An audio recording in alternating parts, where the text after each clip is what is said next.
Almost every Quartz tutorial starts in the wrong place. It shows you how to add Quartz, and it never asks whether you should. So let me ask it. If all you need is run this method every 5 minutes, Spring Boot already does that. It is one annotation, scheduled, and it needs no library, no database, no configuration. Reach for Quartz for that and you have added a dependency, a set of database tables, and a whole scheduler lifecycle to solve a problem the framework solved for free. But, and this is the part the other side gets wrong, there is a specific, very real moment where schedule stops working, and it is not gradual. It happens the instant you run a second instance of your application. Because now both of them fire that job at the same second, and you send every customer to invoices. This episode is about that boundary. Where scheduled ends, what to reach for first, and when Quartz is genuinely the right answer, because sometimes it is, and when it is, nothing else will do. 9 concepts, and I will spend as much time on when not to use it as on how to use it, because that is a judgment an interviewer is actually testing. Here is the failure, and it is one of the most common bugs in production Java, so listen closely. You write a method, scheduled, cron, every night at 2 a.m., send the invoices. It works perfectly. Then you scale to 3 pods, because you want high availability, a completely normal thing to do. And now, at 2 a.m., 3 JVMs wake up, and all 3 run that method, and every customer gets 3 invoices. Nobody planned this. It is simply what scheduled does. It is a per JVM timer with no idea that other JVMs exist. Now think about how you find this bug. The job does not crash. There is no exception, no error in the logs, nothing red on a dashboard. It just quietly does its work 3 times. You discover it from a customer complaint or from a finance reconciliation days later. And the naive fixes are all worse than they look. Only schedule on one pod with a profile?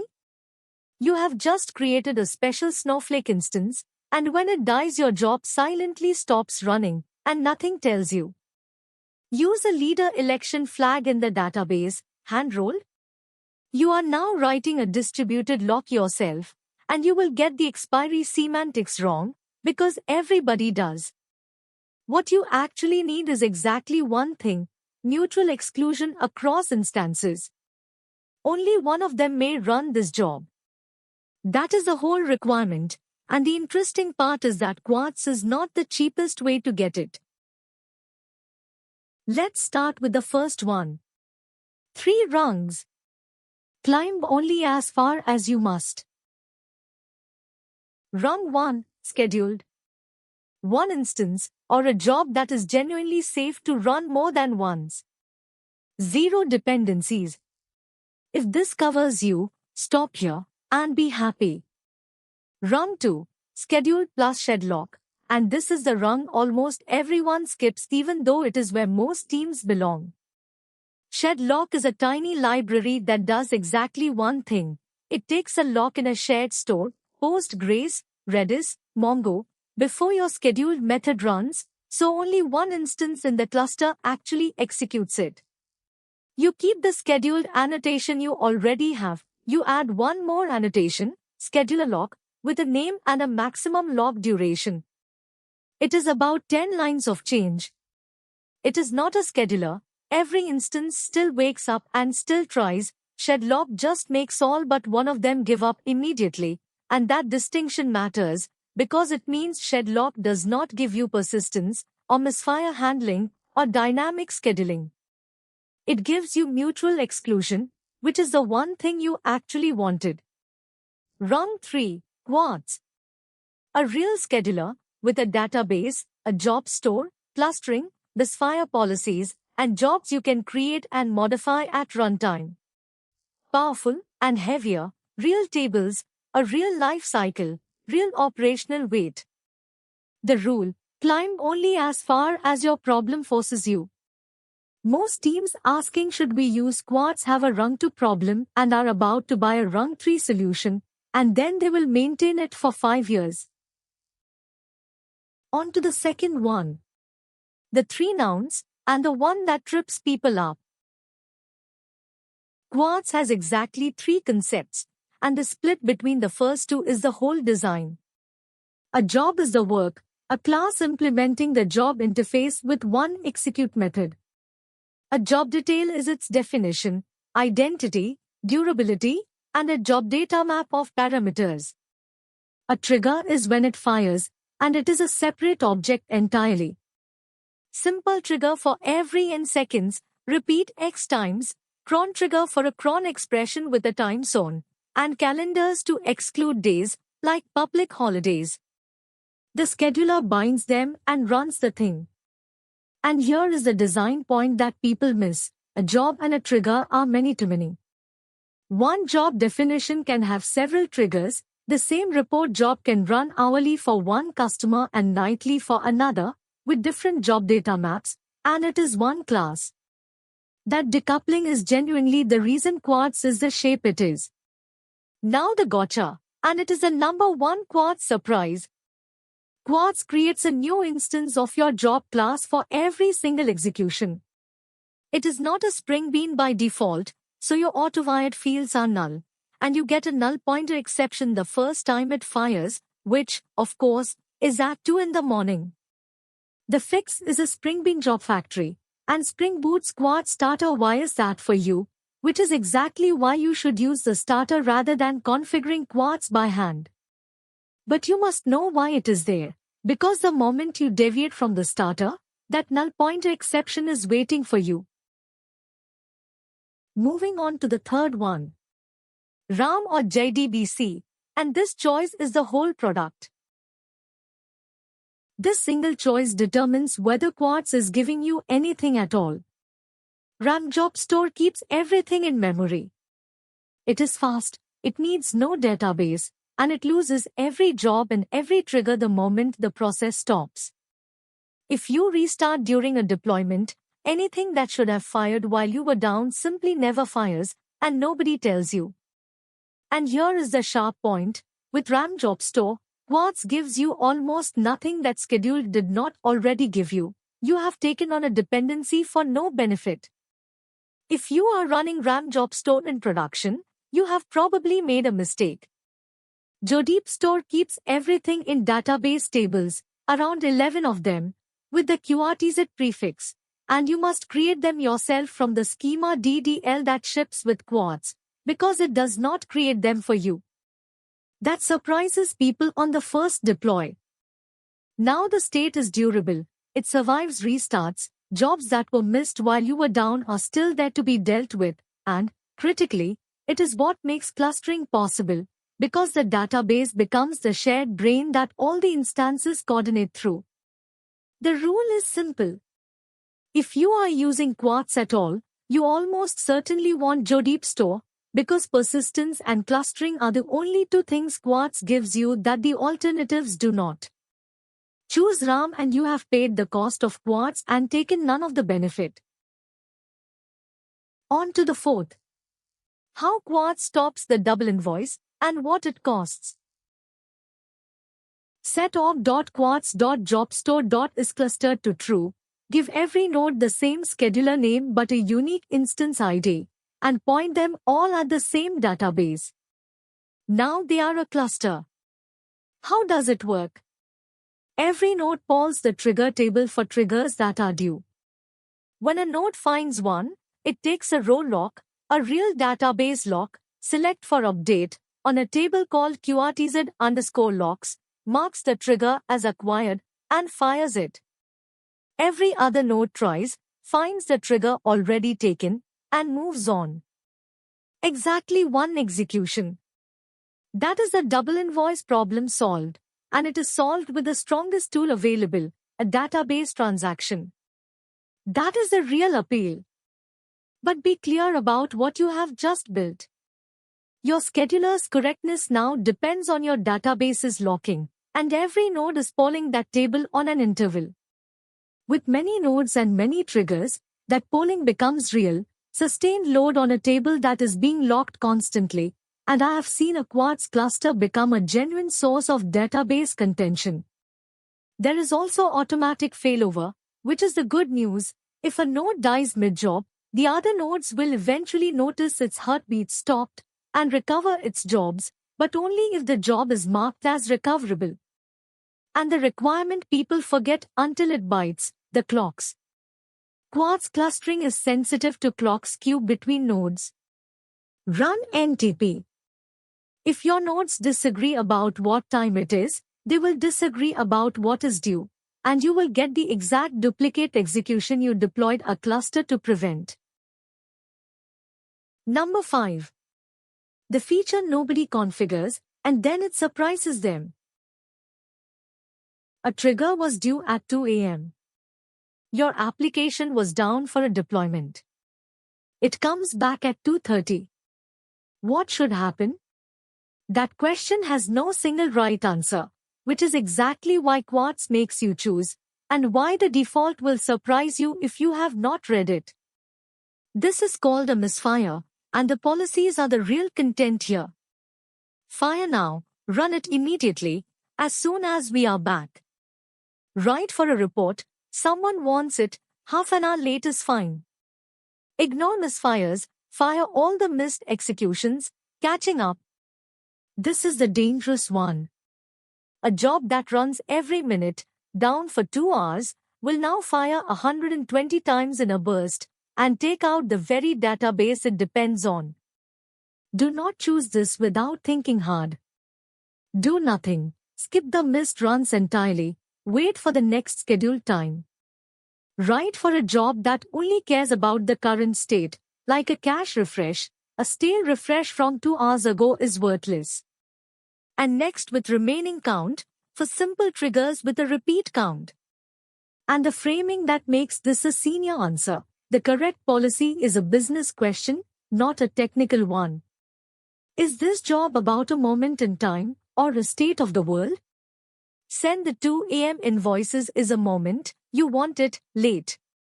Refresh the cache is a state, skip it, the next one will fix it. Charge the subscriptions is a moment, and you had better be idempotent. If an interviewer asks you about scheduled jobs and you bring up misfire handling unprompted, you have signaled that you have actually run one of these in production. 6 of 9. The one thing only Quartz gives you. This is the killer feature, and it is the honest reason to choose Quartz. With scheduled, the schedule is a string in your source code. To change it, you edit, build, and deploy. Which is completely fine, until the schedule is not yours to decide. A customer wants their report at 6 a.m. on weekdays. Another wants theirs monthly. A user sets a reminder for a date they picked. A tenant configures their own sync interval. You cannot deploy for that. You need to create, modify and delete schedules at runtime, from application code, in response to a user action, and that is exactly what the Quartz Scheduler API does. Schedule job, reschedule job, pause trigger, delete job, all at runtime, all persisted, all surviving a restart, and all coordinated across your cluster. Nothing else in the Spring ecosystem does this properly. Shedlock cannot. It locks a schedule that is still hard-coded. Task Scheduler can schedule at runtime, but it is in memory, so a restart forgets everything, which is useless for a user-saved reminder. So here is the clean decision rule, and it is worth memorizing for interviews. If the schedule is data, if it lives in your database, if a user can change it, if it varies per tenant, you need Quartz, or something like it. If the schedule is code, a fixed cron you wrote and only you change, you almost certainly do not. That is a line. On to the 7th. What else is on the table, including the platform? Before you take on Quartz, look at what else can carry this. A Kubernetes cron job runs a container on a cron schedule, and the platform handles the scheduling, no library, no tables, and your batch job becomes a separate short-lived pod rather than a thread inside your web application, which is architecturally cleaner, because a report generation that eats CPU no longer competes with the requests your users are waiting on. A cloud scheduler, EventBridge scheduler, cloud scheduler, does the same, managed, and can simply invoke an endpoint or a Lambda. And a proper job queue, temporal, or a message broker with a delay, is what you actually want if the work is long-running, needs retries, or has multiple steps that can each fail independently. Because a scheduler that fires a 5-hour job is a scheduler that will lie to you about whether it worked. So the honest test, and it separates a library question from an architecture question. Is my problem scheduling, or is it workflow? Quartz is a very good scheduler. It is a poor workflow engine, and people try to use it as one, chaining jobs, adding retry logic, tracking state in the job data map, and they slowly build a bad temporal. And notice which of these alternatives does not need Quartz at all. On Kubernetes, if the schedule is fixed, a cron job is fewer moving parts than a Quartz cluster polling a database. The question is always the same one from the Spring Cloud episode: what does the platform already do? Number 8. The things that will page you. 6 things. 1. Idempotency. Say it out loud. At least once is what you have, not exactly wins. A node can die after the job did its work but before it committed the trigger update, and the job will run again. If your job is not idempotent, distributed locking is not enough, and no scheduler will save you. Make the work safe to repeat. 2. The long-running job. Quartz has a thread pool with a fixed size. A job that takes 6 hours has occupied one of those threads for 6 hours, and if you have 10 such jobs and a pool of 10, your scheduler is now completely wedged and nothing else fires. Size the pool for your worst case, and get long work out of the scheduler entirely. 3. The missing tables. Quartz does not create its schema. You run the DDL. Every new environment will fail on first boot until someone remembers, and Flyway or Liquibase should own those tables like any other. 4. Time zones. A cron expression without an explicit time zone will use the server default, and daylight saving will cause a job to run twice, or not at all, on exactly 2 nights a year, and it will be the nights you are not watching. Set the time zone explicitly, always. 5. Monitoring. Quartz does not tell you when a job should have run and did not. Silence is not success. You must instrument it yourself, record the last successful run, and alert when it goes stale, because the failure mode of a scheduler is silence. And 6. Clock skew, again. NTP. It is the boring answer and it is the one that gets you. And finally, number 9. Answer it in one sentence. 3 questions, in order, and they will settle it every time. Question 1. Do you run more than one instance? If no, use scheduled, and stop. You are done. Do not let anyone talk you into a scheduler. Question 2. Is the schedule data, or is it code? If it is code, a fixed cron you wrote, then you need mutual exclusion and nothing more, and Shedlog gives you that in about 10 lines, with no tables, no cluster, and no misfire policies to reason about. This is where most teams belong, and it is a rung almost everyone skips on their way to over-engineering. If the schedule is data, a user picked it, it varies per tenant, it lives in your database and changes at runtime, then you need Quartz with a JDBC job store and clustering, and now all the weight is justified, because you are buying something you genuinely cannot get elsewhere. Question 3. Is it actually a workflow?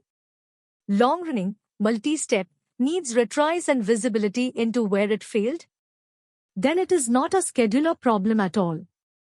Use a scheduler only to trigger it, and put the work somewhere built for work, a queue, or temporal. And in an interview, the answer that lands is not "I know Quartz."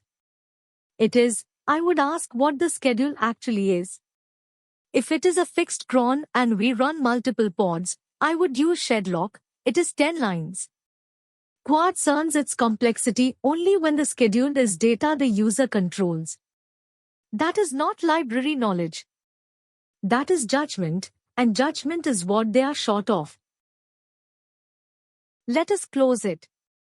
Scheduled is a Purge VM timer that has no idea other JVMs exist, so the moment you run a second pod, every customer gets 2 invoices, and nothing in your logs will tell you. What you need is mutual exclusion, and Quartz is not the cheapest way to get it. Shedlock takes a lock in a shared store, keeps the annotation you already have, and costs about 10 lines. Quartz is a real scheduler, job, trigger, scheduler, and it builds a new instance of your job class every fire, which is why your AutoWired field is null at 2 in the morning. Choose the JDBC job store or you have paid for Quartz and taken none of the benefit, because persistence and clustering are the only things it gives you that the alternatives do not. Clustering is a role lock in a database, real mutual exclusion, real database contention, and NTP is not optional. Configure your misfire policy and answer it as a business question. Is this job a moment or a state? And the one thing only Quartz does, schedules that are data. A user picked the time, it varies per tenant, it changes at runtime. If the schedule is code, you do not need it. If the schedule is data, nothing else will do. And if it is really a workflow, long, multi-step, retriable, then it was never a scheduler problem at all. Subscribe.